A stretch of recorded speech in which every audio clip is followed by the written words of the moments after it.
per Maret ini ada suatu instrumen moneter term deposit fallacy yang cenderung itu berpusat pada tenor ada 1 bulan, 3 bulan, dan 6 bulan. Sejauh ini data yang kita terima, Pak Branko, tenor 3 dan 6 bulan ini belum ada permintaan yang masuk dari eksportir. Apakah hal ini juga dari segi permintaan eksportir terhadap TDV yang lebih long term ini ternyata interestnya lebih rendah, apakah ini juga bisa mencerminkan mengenai uncertainty jangka panjang yang belum terlalu baik ke depannya?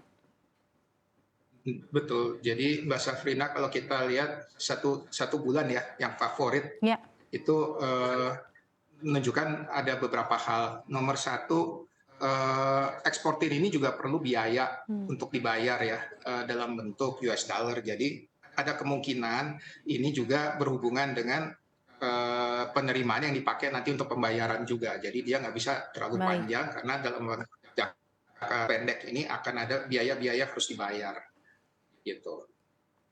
Jadi ada hubungannya juga dengan cash flow dari eksportir itu sendiri.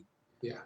Kedua, kalau kita lihat memang eh, yang lebih panjang bunganya lebih rendah gitu ya mungkin nggak lebih menarik yang jangka pendek juga ya sekalian lah selain likuiditas juga profitability-nya jadi lebih bagus.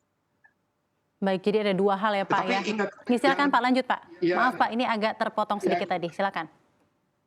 ya yang ini juga instrumennya baru ya Mbak Safrina. Jadi ini mungkin juga dalam masa adjustment ya Baik. dari sisi eksportir-eksportir tersebut. Jadi mungkin jangka pendek sambil dilihat ini situasi likuiditas mereka, juga dari sisi profitability, nah juga dari mempelajari instrumen tersebut gitu. Memang makan waktu. Dalam hal untuk melihat akankah instrumen dari term deposit falas ini juga mulai akan memberikan dampaknya Pak terhadap cadangan devisa di dalam negeri dan juga memberikan dampak yang positif terhadap stabilisasi rupiah ini, idealnya dilihat dalam jangka waktu berapa lama? Karena tadi juga Anda menyebut mungkin akan sedikit makan waktu untuk melihat hasil dari instrumen moneter ini Pak.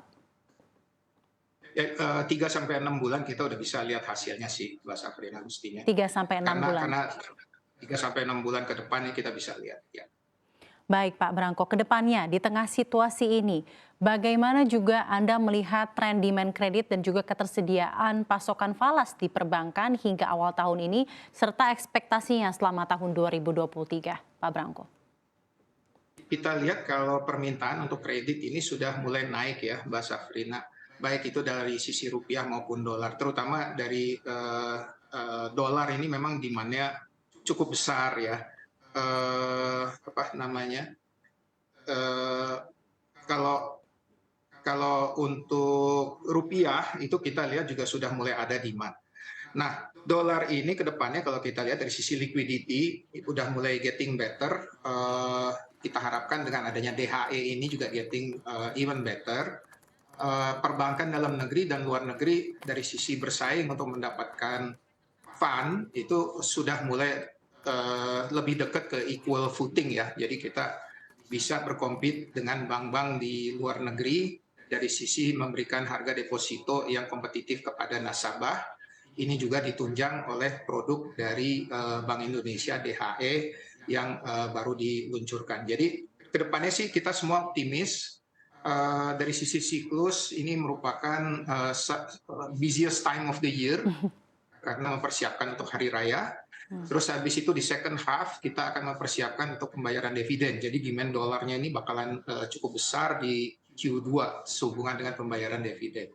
Di Q3 dan Q4 tentunya kita berharapkan dari sisi permintaan dolar untuk getting less.